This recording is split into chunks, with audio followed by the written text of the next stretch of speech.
Welcome to ID smart classes. आप सभी का आईडी स्मार्ट क्लासेस में स्वागत है। आज हम लोग आपके यूपी पुलिस के फिर से पिछले कुछ प्रश्नों को लेकर आए जो है एग्रीकल्चर कृषि से संबंधित है। पिछले समय एग्जाम्स में जो हुए उनमें आए हुए सवाल हैं और ये बहुत इंपॉर्टेंट, क्योंकि ये एक सवाल या इसके आसपास से सवाल हम लोगों से एग्जाम में आएंगे। तो चलिए शुरू करते हैं अपने जर्नी को, एक एक करके सवाल सबको देखते हैं और आशा करते हैं आपकी पढ़ाई बहुत अच्छी चल रही होगी। और जैसा कि आपको पता है इसमें एक पीडीएफ मिलेगा, आपको टेलीग्राम चैनल पे ज्वाइन करें और इस लिंक के द्वारा सीधे यूट्यूब चैनल से आप उसको देख सकते हैं। तो पहला है, कपास प्रौद्योगिकी पर अनुसंधान के लिए केंद्रीय संस्थान कहाँ पर स्थित है? किसके लिए बात है? कपास के लिए। जनरल सी बात है, कपास कहाँ? दक्षिण भारत में होता है।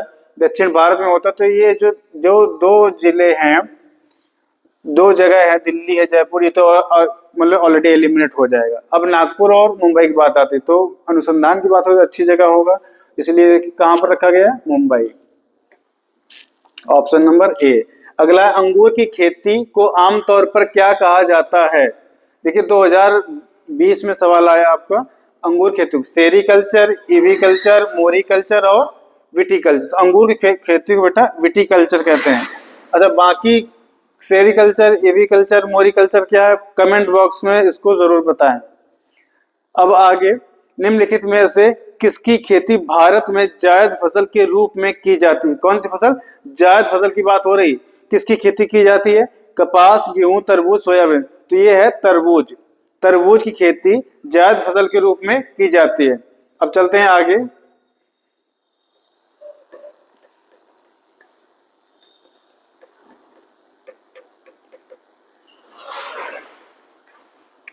अगला, नीलगिरी खापली भारतीय कृषि अनुसंधान संस्थान द्वारा जारी निम्नलिखित फसलों में से किसकी एक उच्च उपज वाली किस्म है?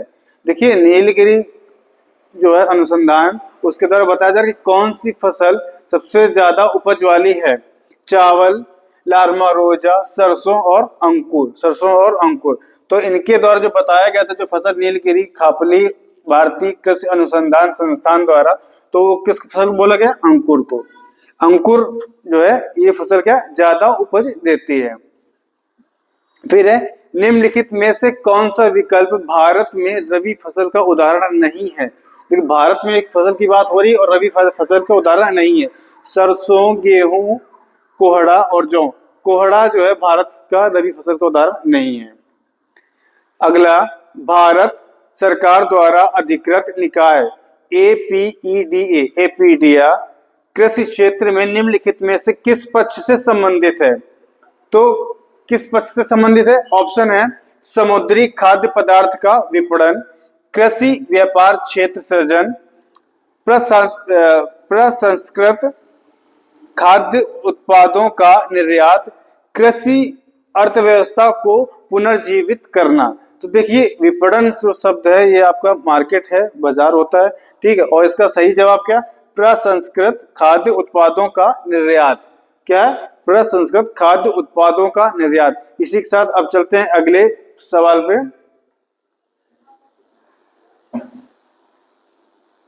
क्वेश्चन नंबर 7, भारतीय कृषि अनुसंधान संस्थान पूसा का मुख्यालय कहाँ स्थित है? भारतीय कृषि अनुसंधान पूसा का मुख्यालय कहाँ स्थित है? पूसा दिल्ली, लखनऊ, देहरादून और करनाल। इसका जवाब क्या है बेटा? दिल्ली। कहाँ है? दिल्ली में स्थित है। इनमें से कौन सी गेहूं की उच्च पैदावार होने वाली बीज किस्म है जिसका भारत की हरित क्रांति में योगदान था? तो गेहूं की प्रजाति पूछी गई, कौन सी किस्म का गेहूं सबसे ज्यादा हुआ है और जो कहां हरित क्रांति में इसका योगदान था? इंदिरा, सोना, लम रोजा, एराइज तेज और अंकुर। तो ये है लम रोजा। क्या नाम था इसकी प्रजाति का? लम रोजा। लम रोजा। मध्य प्रदेश में खेती की कृषि विधि झूम कृषि को कहा जाता है। देखिए झूम कृषि को कहा जाता है मध्य प्रदेश में। इस विधि को क्या कहा जाता है? स्पेशल पर्टिकुलर एरिया की बात हो रही। रोका, पेंडा, दहिया और कुरुआ। तो इसको क्या कहा जाता है? दहिया। क्या कहते हैं? दहिया। कहां पर कहा जाता है? मध्य प्रदेश में। अगला, सरदार वल्लभ भाई पटेल कृषि और तकनीकी विश्वविद्यालय SVPUAT, ठीक है, भारत के उत्तर प्रदेश राज्य में स्थित एक कृषि विश्वविद्यालय है। कहाँ है ये पूछा जा रहा है, लखनऊ, पंतनगर, मेरठ, सहारनपुर। तो जो सरदार वल्लभ भाई पटेल जो कृषि विश्वविद्यालय है ये कहाँ है, मेरठ में, उत्तर प्रदेश के मेरठ जिले में। अब चलते हैं अगले प्रश्न पे। अगला प्रश्न नंबर 11। हम ज्यादा से ज्यादा मतलब सवालों करेंगे, कम से कम टाइम लेकर करना चाहेंगे, ठीक है, ताकि आपको वीडियो बड़ा लंबा ना लगे और कम से कम समय में हम सही जवाब मिल सके। भारत की अर्थव्यवस्था में जनगणना 2011 के अनुसार कुल आबादी का कितना प्रतिशत कार्यबल कृषि और उससे संबंध क्षेत्रों में संलग्न है? तो भारत 2000 जनगणना के अनुसार भारत को 2000 में जो 11 में की, उसके बाद अभी तक जनगणना हुई नहीं है। 2021 में होना था बट कोविड के कारण नहीं हो पाई है। इस वजह से उस समय कृषि कार्यों में कितनी सम्मिलित थी, इस बात को पूछा जा रहा है। 54.6, 53.6 और 49 और 40।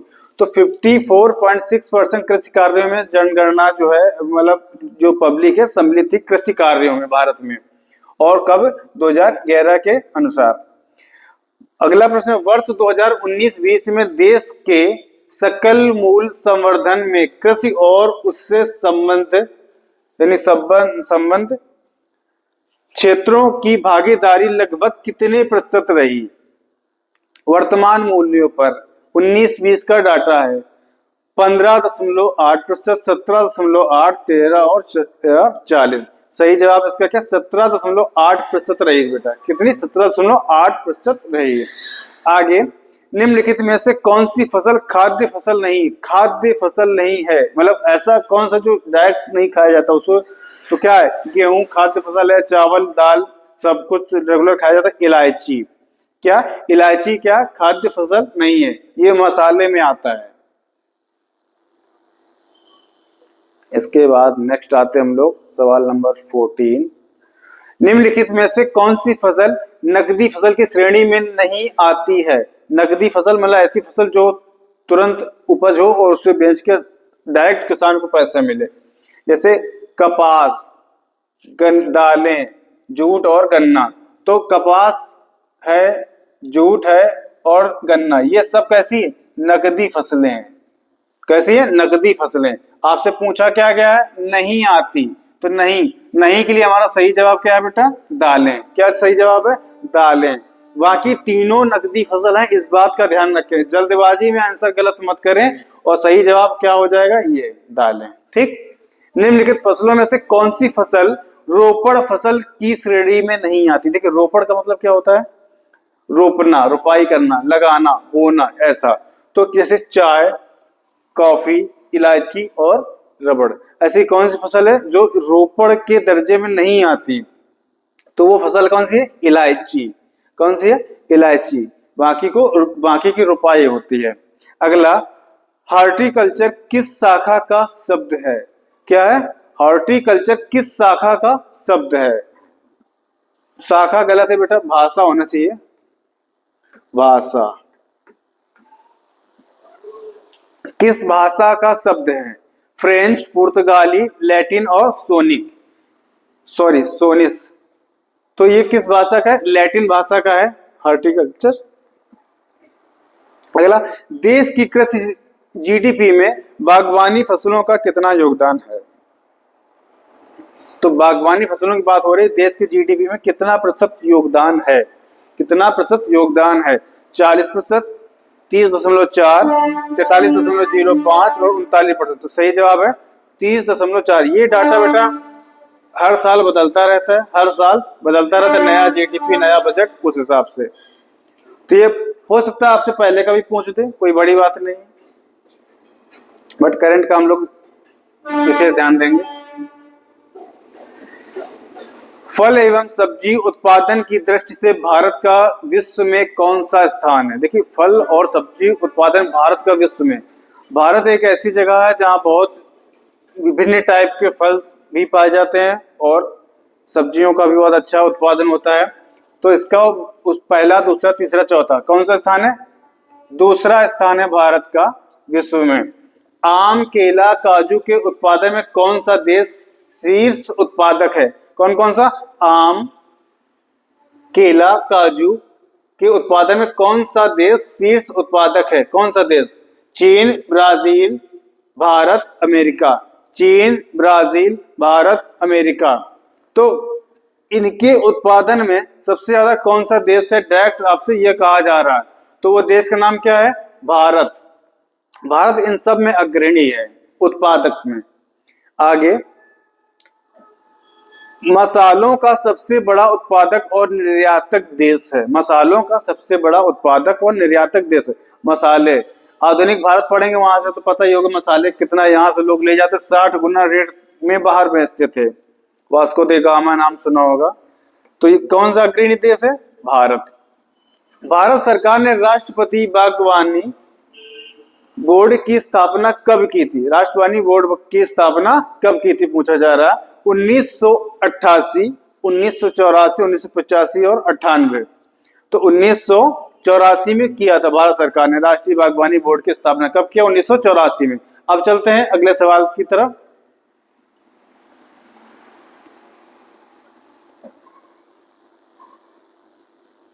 राष्ट्रीय बागवानी बोर्ड का मुख्यालय कहाँ? अब देखिए, अभी बागवानी कब किया गया ये पूछा, अब उसका मुख्यालय दिल्ली, शिमला, गुरुग्राम और पटना। कहां पर है? गुरुग्राम में इसका मुख्यालय है। कर्तन दहन प्रणाली का संबंध है। कर्तन दहन प्रणाली का संबंध है। इसका कर्तन दहन। ऑप्शन क्या है? जूम खेती से, जलीय कृषि से, आम की खेती से, इनमें से कोई नहीं। तो बेटा कर्तन जो दहन है इसका है किससे संबंध? जूम की खेती से। किससे? जूम की खेती से। खरीफ की फसल की बुआई किस महीने में की जाती है? खरीफ की फसल की बुआई, खरीफ की वो फसलें होती हैं जैसे खीरा, ककड़ी, लौकी, तुरई, ऐसी फसलों को कहा जाता है। और ये कब होता है? जून जुलाई में। कब होता है? जून और जुलाई में।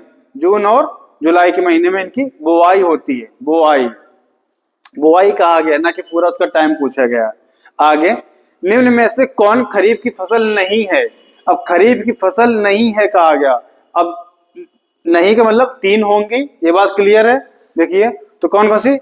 धान मतलब बरसात, मक्का, मूंग। जौ नहीं है। जौ नहीं है। जौ कब बोया जाता है? सर्दी के टाइम पर गेहूं के साथ बोया जाता है, रबी में आता है। अब चलते हैं आगे।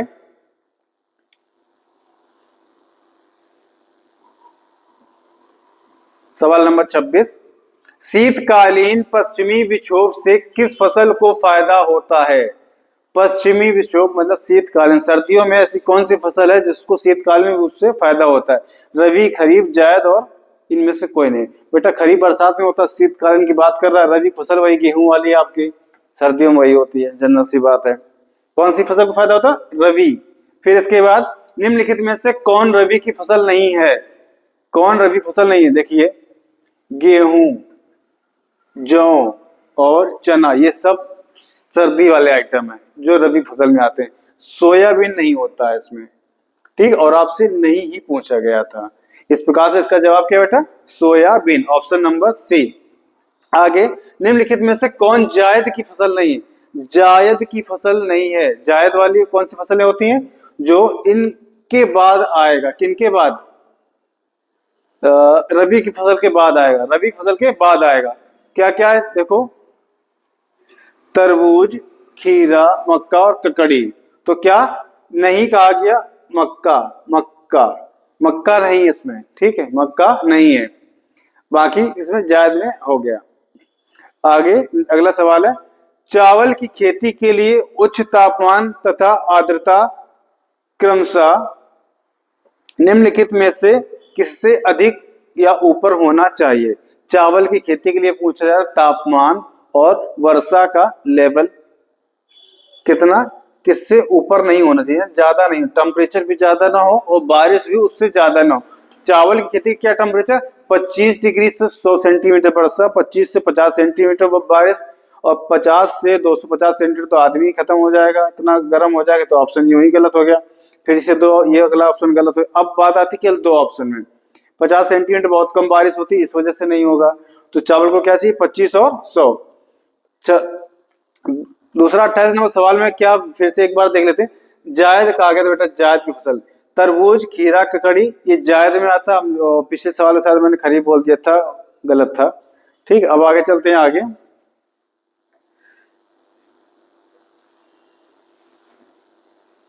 कहां तक हो गया? ठीक है 29। अब सवाल अगला है 30 नंबर। कामिनी, काला जीरा, बासमती, पद्मा निम्नलिखित में से किसकी किस्में गेहूं, आलू, चावल और मक्का? देखिए, किसकी किस्में? गेहूं की, आलू की, चावल की या मक्का की? तो बासमती तो सबने सुना ही होगा, बाकी कोई नाम सुना हो या ना सुना हो। तो बासमती क्या होता है? चावल। बस हो गया सही। राष्ट्रीय चावल अनुसंधान संस्थान कहाँ पर है? तो चावल का राष्ट्रीय अनुसंधान कहाँ पर है? पटना, विशाखापट्टनम, कटक और बेंगलोर। तो कहाँ पर बेटा? कटक में, ओडिशा के कटक में। निम्नलिखित में से किस फसल को अनाज की रानी के नाम से जाना जाता है? अनाज की रानी के नाम से। चावल, गेहूं, मक्का और रागी। आपके पास चार ऑप्शन, चावल, गेहूं, मक्का और रागी। तो अनाज की रानी के नाम से किसको जानते हैं? मक्का को। किसको? मक्का को। गेरुआ रोग संबंधित है, गेरुआ रोग संबंधित मक्का से, सोयाबीन से, धान से या आलू से? तो गेरुआ रोग बेटा किसमें होता है? मक्का में। किसमें होता है? मक्का में। गेरुआ रोग किस फसल में? मक्का में। सोयाबीन, धान और आलू से संबंधित नहीं है। अब आगे चलते हैं। फिर अगला है, विश्व के कुल चना उत्पादक का लगभग कितना प्रतिशत, चना की बात हो रही, कितना प्रतिशत उत्पादन भारत में होता है? तो विश्व में कुल जो उत्पादन होता है उसका भारत में कितना प्रतिशत होता है, ये पूछा जा रहा है। ठीक है, तो भारत कितना 80% करता है, 90, 60 या 70? भारत उसका उत्पादन करता है कितना बेटा? 70%। विश्व में जितनी खपत उसका 70% चना भारत देश में होता है, आपके अपने भारत में। 34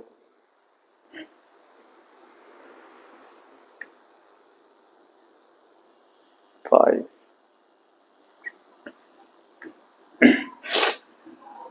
अगला सवाल है, टाइप 4 और टाइप 12 शेखर तरुण प्रजातियां हैं। ये नाम है, जैसे लोगों के नाम होते हैं उसी प्रकार ये फसलों के नाम है, मतलब फसलों की प्रजातियों के नाम है। अब किसकी? चने की है, तिल की है, सरसों की है, सूरजमुखी की है। तो बेटा ये किनकी है? टाइप 4, टाइप 12 शेखर तरुण, ये बेटा तिल की खेती है। तिल किसकी है? तिल की खेती, सॉरी, मतलब तिल की फसल के वैरायटीज है, उनके नाम है। सरसों और असली, अलसी होता है वैसे ये, अलसी, सही कर लीजिएगा इसको।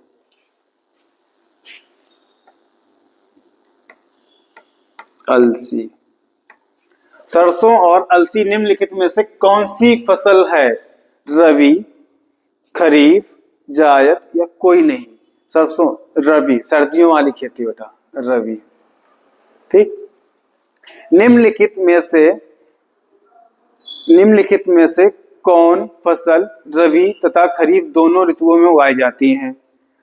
कहाँ की बात हो रही? खरीफ की फसल में, और रबी सर्दी में भी हो और थोड़ा उधर खरीफ में भी हो।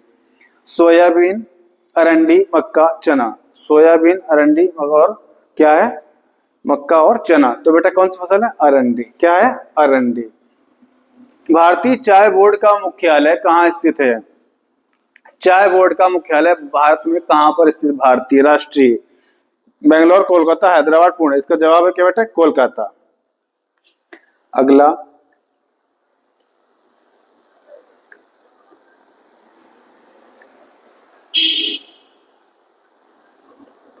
पीछे क्यों जा रहा है इससे?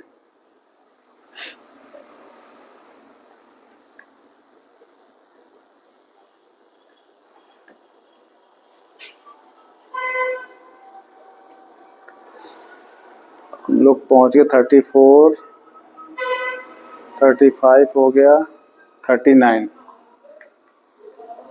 करेक्ट। 39 है, चाय उत्पादक देशों में भारत का विश्व में कौन सा स्थान है? तो चाय का सबसे उत्पादन जो ज्यादा करता है उसके बाद भारत का कौन सा? भारत का बेटा दूसरा स्थान है। और आपके लिए खास बात, जो पहला स्थान है वो कौन से देश का? प्लीज कमेंट में जरूर बताएं। ठीक है, पता तो होना चाहिए कि आपको लोग कुछ पढ़ाई कर रहे हैं या नहीं कर रहे हैं, या सिर्फ मजाक, फॉर्म डाल दिया हो गया। वर्दी चाहिए होगी तो मन लगा के पढ़ाई करेंगे। विश्व में गन्ना उत्पादक देशों में भारत का कौन सा स्थान? अब गन्ना उत्पादक की बात की जा रही, किसकी बेटा? गन्ना उत्पादक की। तो गन्ना में भी बेटा कौन सा स्थान है भारत का? दूसरा। कौन सा स्थान है? दूसरा। इसका भी पहला जवाब आपको देना है कमेंट में।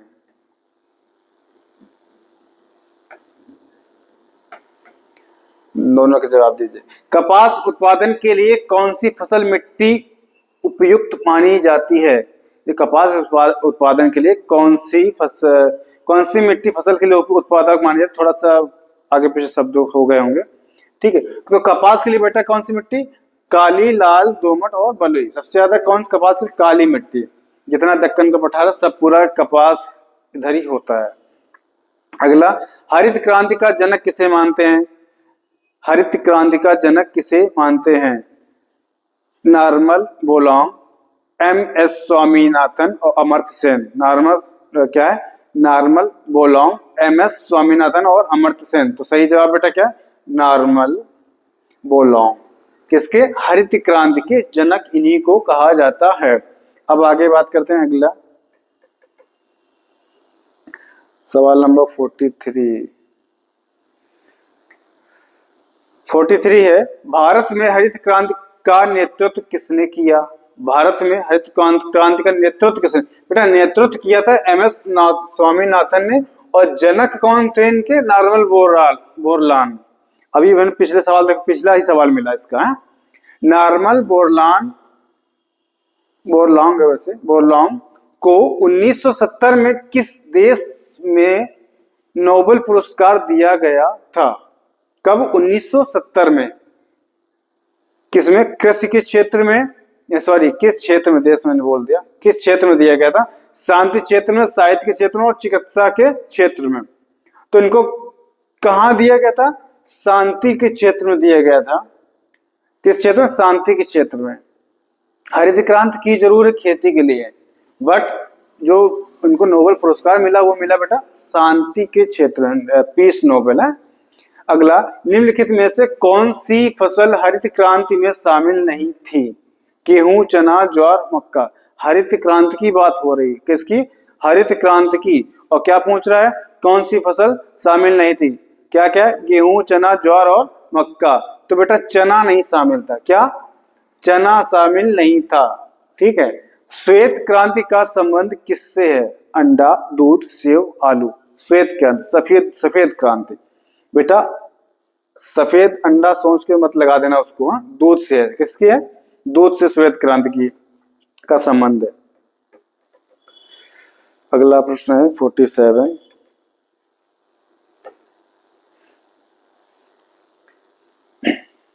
ऑपरेशन फ्लड का संबंध निम्नलिखित में से किससे? बाढ़ से, दूध उत्पादन से, बाढ़ नियंत्रण से, मछली पालन से। ऑपरेशन फ्लड नाम सुन के बाढ़ को मत लगा दीजिएगा, इसका संबंध सीधे दूध उत्पादन से था, ताकि दूध की उत्पादकता भारत देश में बढ़ाई जाए। अगला, श्वेत क्रांति का जनक किसे माना जाता? श्वेत क्रांति, दूध वाली क्रांति का जनक कौन है बेटा? ऑप्शन क्या क्या है? वर्गील बुरियन और नॉर्मन बोरलॉग, अमर्त्य सेन और कोई नहीं। तो कौन है? वर्गील बुरियन। क्या है नाम इनका?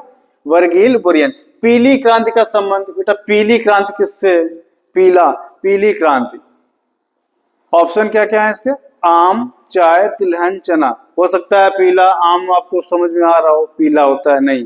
पर पीली क्रांति किससे? तिलहन से। तिलहन का मतलब क्या हुआ? वह फसलें जिनसे हमें तेल मिलता है, ठीक, वो क्या है? पीली क्रांति। नीली क्रांति का संबंध सरसों से गलत, रंग से गलत, जल से गलत। सही जवाब क्या? मछली से। तीनों जवाब ऐसे थे कि आपको ना भी पता हो तो सही आपको आंसर मिल जाता। अब आते हैं अगले प्रश्न पे।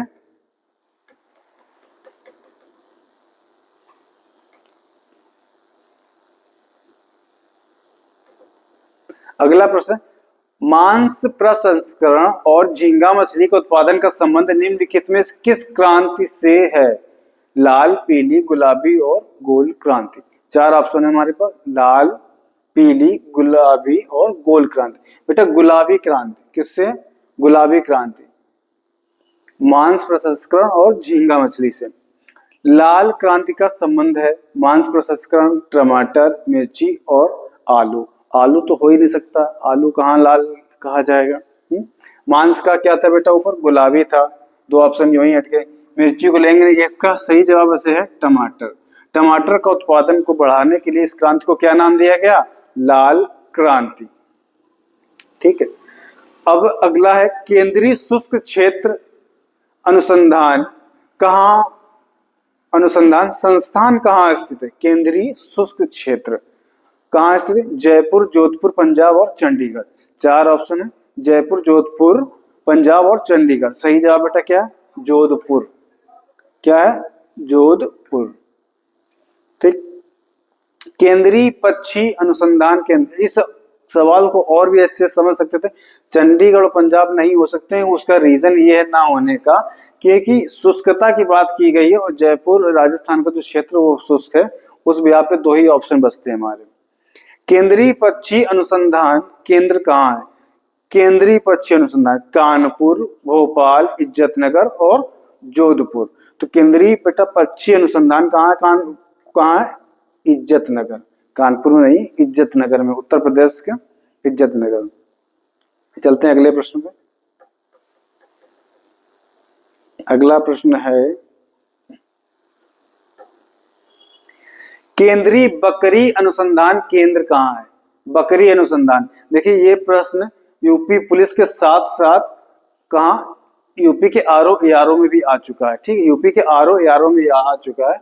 और ये कहाँ? आगरा, मखदुम, भोपाल और हैदराबाद। कहाँ बेटा? मखदुम में। कहाँ है? मखदुम में। केंद्रीय भैंस अनुसंधान केंद्र कहाँ है? भैंस के लिए जो भैंसों पे जो रिसर्च होती है उनकी की भैंस की कौन सी नस्ल कैसी है। कहाँ बेटा? हिसार। कहाँ पर है? हिसार। अगला केंद्रीय कृषि अभियांत्रिकी संस्थान स्थित है। केंद्रीय कृषि अभियांत्रिकी यानी कि एक खेती होगी बट एक टेक्नोलॉजी के साथ होगी। जयपुर, भोपाल, आगरा और गांधीनगर, इस पर जो काम होगा कहाँ है बेटा? भोपाल में। प्रधानमंत्री कृषि सिंचाई योजना को स्वीकृति मिली। प्रधानमंत्री कृषि जो सिंचाई योजना है उसको कब स्वीकृति कब मिली? 1 जुलाई 2015, 1 जुलाई 16 और 2017, 2018। 1 जुलाई को मिली थी, वो भी 2015। कब मिली? 2015 में। अगला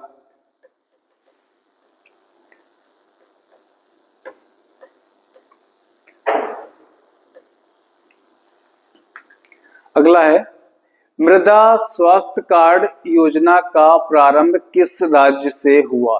कौन सा? मृदा स्वास्थ्य कार्ड योजना का प्रारंभ किस राज्य से हुआ? राजस्थान, गुजरात, आगरा और झारखंड। तो बेटा कहां से हुआ? राजस्थान से। कहां से हुआ? राजस्थान। प्रधानमंत्री फसल बीमा योजना की शुरुआत कब हुई? प्रधानमंत्री फसल बीमा योजना की शुरुआत 10 जनवरी 16, 12 जनवरी 2016, 13 जनवरी 2016 और 16 जनवरी 2016। सबके सब 2016 और तारीख भी आसपास। और हुआ कब तक? 13 जनवरी 2016 को।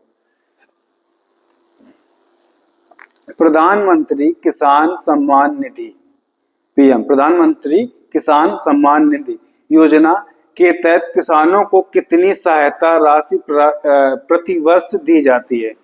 तो इस सम्मान निधि के द्वारा पर किसानों को प्रति वर्ष सहायता जो दी जाती है वो उसकी रकम क्या है बेटा? 6,000 रुपए। 2-2 हजार की किस्तों में आता है बेटा पैसा। ठीक है, एक हर फसल चक्र को लेकर आता है। अगला राष्ट्रीय कृषि सहकारी विपणन संघ की स्थापना कब हुई थी? 2 अक्टूबर 1955, 2 अक्टूबर 1999, 2 अक्टूबर 1998 और 2 अक्टूबर 1958। तो इसकी कब हुई थी बेटा? 2 अक्टूबर 1958 को इसकी स्थापना हुई। किसकी? राष्ट्रीय कृषि सहकारी विपणन संघ की। चलते हैं अगले प्रश्न पे। 63 केंद्रीय कपास अनुसंधान संस्थान कहाँ स्थित है? केंद्रीय कपास कपास की बात हो रही, उसका अनुसंधान कहाँ स्थित है? लखनऊ, दिल्ली, नागपुर, मुंबई।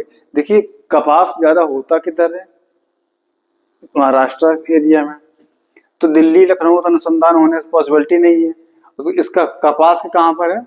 नागपुर। कहाँ पर है? नागपुर में अनुसंधान। केंद्रीय कपास अनुसंधान संस्थान नागपुर में। केंद्रीय तंबाकू अनुसंधान संस्थान स्थित है। तो केंद्रीय तंबाकू अनुसंधान की जो बात हो रही है वो कहाँ पर है? पटना, बेंगलोर, हैदराबाद और राजमुंद्री। कहाँ? पटना, बेंगलोर, हैदराबाद और राजमुंद्री। तो बेटा तंबाकू कहाँ पर है? राजमुंद्री। अगला, भारतीय मृदा विज्ञान संस्थान कहाँ स्थित है?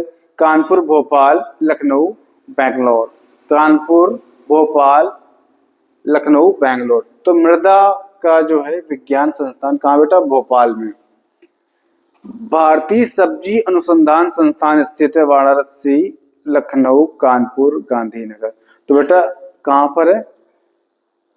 वाराणसी। क्या जवाब इसका? वाराणसी में सब्जी अनुसंधान संस्थान स्थित है। आते हैं अगले प्रश्न पे।